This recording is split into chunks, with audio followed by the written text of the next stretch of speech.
Halo, para pencari kafein. Hari ini udah berapa cangkir kopi yang masuk ke badan kamu? Satu, dua, atau jangan-jangan udah nggak kehitung? Kopi udah kayak ritual wajib kan? Minuman yang nemenin kita dari ngerjain skripsi sampai ngejar deadline kantor dan ngobrolin konspirasi sampai curhatin si dia.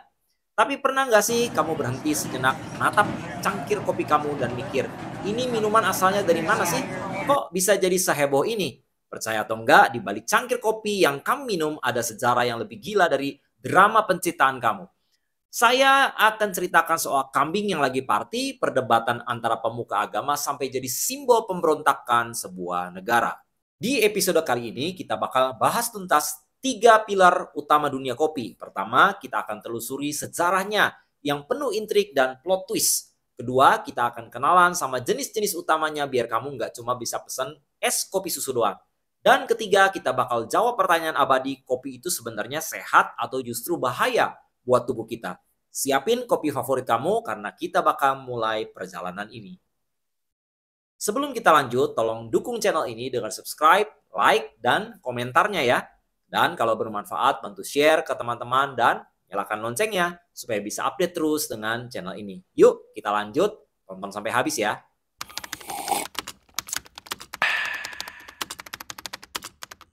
Oke, kita mulai dari awal banget. Jauh sebelum ada kafe-kafe hipster di Jaksel. Cerita kopi dimulai dari dataran tinggi Ethiopia di sebuah wilayah bernama Kaffa. Nah, disinilah tanaman kopi Arabica yang jadi biangnya mayoritas kopi di dunia pertama kali ditemukan. Gimana cara ditemukannya? Ada satu legenda yang terkenal banget meskipun ya mungkin cuma mitos ya. Alkisah sekitar abad ke-9 ada seorang penggembala kambing namanya Kaldi. Satu hari Kaldi bingung. Lihat kambing-kambingnya jadi super energik, pecicilan, bahkan menari-nari setelah makan buah beri merah dari semak-semak asing.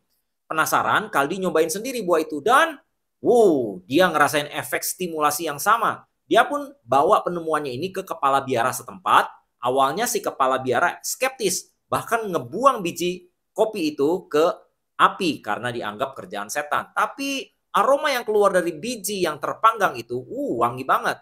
Mereka akhirnya mencoba menyeduhnya dan para biarawan sadar kalau minuman itu bantu mereka tetap melek dan fokus selama berjam-jam berdoa di malam hari. Tapi kalau kata sejarawan, jauh sebelum diseduh, suku Oromo di Ethiopia udah lebih dulu pakai kopi. Mereka menggiling biji kopi dan mencampurnya dengan lemak hewan jadi semacam energy balls buat bekal berburu. Bukti pertama kopi diminum sebagai minuman baru muncul di abad ke-15 di Yaman. Di Yaman inilah kopi bertransformasi.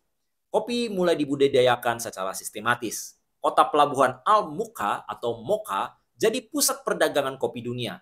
Saking dominannya nama Mocha jadi identik dengan kopi itu sendiri. Para sufi mistik di Yaman adalah yang pertama mempopulerkan kopi sebagai minuman. Mereka menyebutnya kahwa, istilah Arab yang awalnya berarti anggur untuk membantu mereka tetap terjaga saat berzikir. Karena alkohol dilarang dalam Islam, kopi jadi alternatif yang diterima secara sosial dan agama. Bahkan dijuluki sebagai anggur Arab atau wine of Arabic. Dari Yaman, budaya ngopi menyebar cepat ke seluruh dunia Islam dan lahirlah sebuah institusi sosial baru yang revolusioner, kedai kopi publik atau kafe, khane. Kedai kopi pertama muncul di Mekah lalu Istanbul pada tahun 1555. Ini bukan sekedar tempat minum kopi guys, ini adalah pusat kehidupan sosial, intelektual, dan politik. Sering disebut sekolah orang bijak. Orang dari berbagai kalangan kumpul di sini buat ngobrol, dengerin musik, main catur, dan tukar informasi. Sebelum ada media massa, kedai kopi ini fungsinya mirip media sosial zaman sekarang. Tentu aja kebebasan berekspresi ini bikin penguasa gerah. Mereka takut kedai kopi jadi sarang pemikiran radikal dan pemberontakan. Makanya ada banyak upaya buat melarang kopi. Bahkan Sultan Murad keempat dari Kekaisaran Ottoman pernah ngasih hukuman mati buat orang yang nekat minum kopi. Tapi semua larangan itu gagal total. Lalu kopi tiba di Eropa. Awalnya para pendeta Katolik menolak mentah-mentah menyebutnya penemuan pahit dan dari setan. Dan minuman muslim. Kontroversinya begitu panas sampai Paus Clement ke-8 diminta turun tangan sekitar tahun 1600-an. Menurut legenda, sebelum mengasih keputusan, Paus memutuskan buat mencicipinya sendiri. Dan ternyata beliau suka banget. Paus pun memberi restu yang secara efektif membaptis kopi dan membuatnya diterima di seluruh Eropa. Sejak itu, kedai kopi menjamur di Inggris. Mereka sebut Penny University, karena dengan 1 sen kamu bisa beli kopi sambil nimbrung diskusi bareng para seniman dan pemikir hebat di zaman itu. Bahkan pasar asuransi terkenal Lloyd London berawal dari pertemuan di kedai kopi. Tapi di balik citra intelektualnya ada sisi gelap. Permintaan kopi yang gila-gilaan di Eropa mendorong negara-negara kolonial buat menanamnya sendiri. Belanda jadi pelopor dengan membuka perkebunan besar-besaran di Jawa, Indonesia pada akhir abad ke-17. Ini adalah pertama kalinya kopi ditanam luas di luar Afrika dan Arab. Ekspansi ini ditenagai oleh kengerian perbudakan. Jutaan orang Afrika diperbudak secara pasca dan dipekerjakan dalam kondisi yang tidak manusiawi di perkebunan kopi dari Karibia hingga Amerika Selatan. Semuanya untuk memuaskan hasrat ngopi orang Eropa. Di Brazil, koneksi antara kopi dan kerja paksa begitu kuat, sampai seorang anggota parlemen pada tahun 1880 berkata, Brazil adalah kopi dan kopi adalah orang negro. Sebuah pengingat pahit bahwa secangkir kopi yang kita nikmati hari ini punya sejarah yang kelam. Di Amerika, kopi jadi populer karena alasan politik. Setelah insiden Boston Tea Party pada 1773, sebagai protes pajak teh dari Inggris, beralih minum kopi jadi tindakan patriotik dan simbol kemerdekaan Amerika. Sejak itu, kopi menjadi bagian tak terpisahkan dari budaya mereka.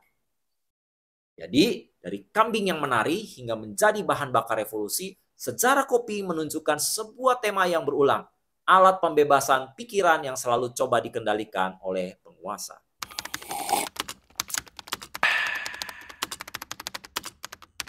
Oke, sejarahnya udah. Sekarang kita masuk ke bagian teknis, biar kamu kelihatan pinter pas lagi first date di coffee shop. Pertama, fakta dasar. Biji kopi itu sebenarnya bukan biji atau beans, tapi benih dari buah kecil berwarna merah yang disebut cherry kopi. Udah, itu aja. Udah bikin kamu kelihatan lebih keren 10%.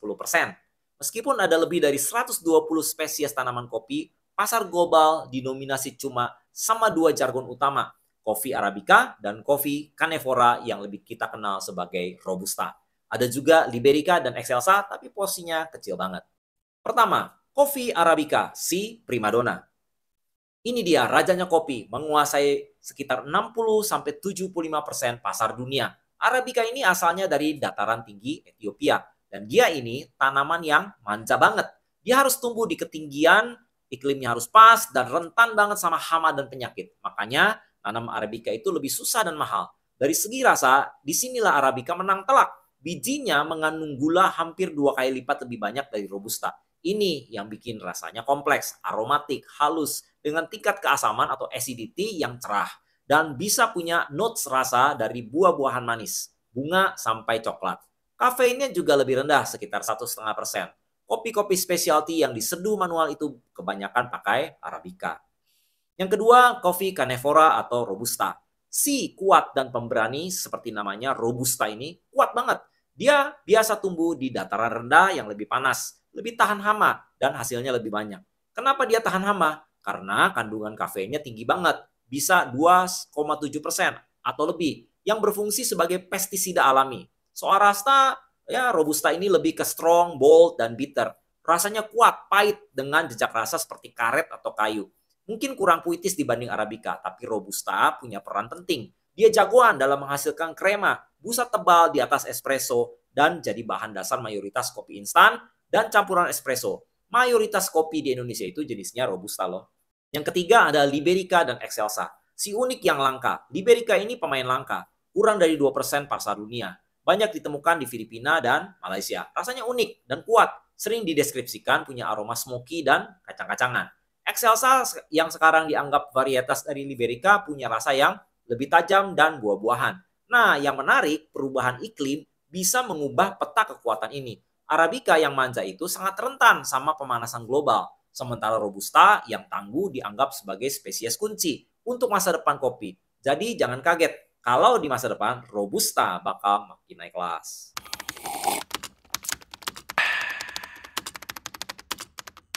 Ini dia pertanyaan $1 juta. Kopi itu sebenarnya bagus atau jelek buat kesehatan? Dulu orang sering bilang kopi itu biang kerok berbagai penyakit. Tapi sains modern punya jawaban yang lebih mengejutkan. Konsensus ilmiah hari ini yang didukung banyak lembaga kesehatan besar adalah bahwa konsumsi kopi dalam jumlah sedang atau moderat bukan cuma aman, tapi justru bisa memberikan banyak manfaat kesehatan. Kenapa bisa begitu? Karena kopi itu bukan cuma kafein. Secangkir kopi hitam itu lebih dari 98% air dan kalorinya hampir nol.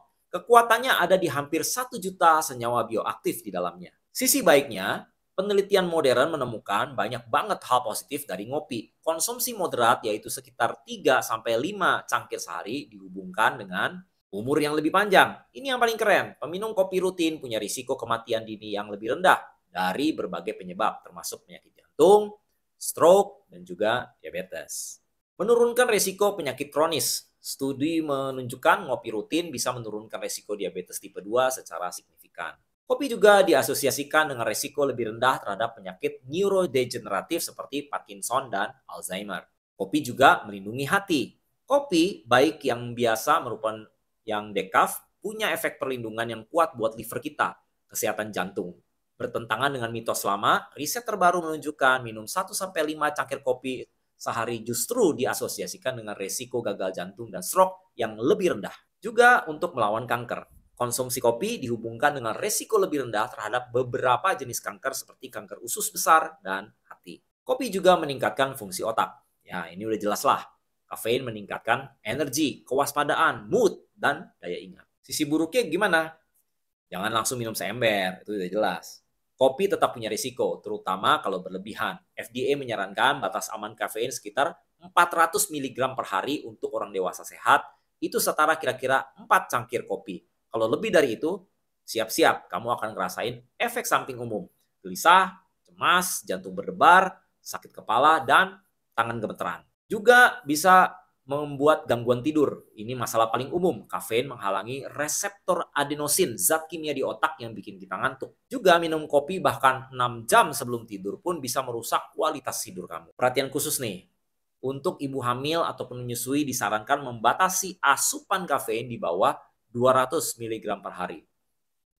Juga buat sebagian orang, kopi bisa memicu asam lambung atau GERD.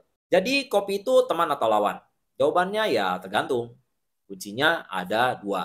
1, dosis dan cara penyajian. Sebagian besar manfaat kesehatan itu merujuk kepada kopi hitam atau kopi dengan sedikit tambahan. Kalau yang kamu minum itu es kopi susu kekinian dengan sirup berliter-liter krim, kocok, dan juga gula segunung, ya itu ceritanya beda ya. Minuman kayak gitu pada dasarnya adalah dessert cair yang bisa menutupi semua manfaat baik dari kopi itu sendiri. Jadi saran saya nikmatilah kopimu tapi dengan bijak.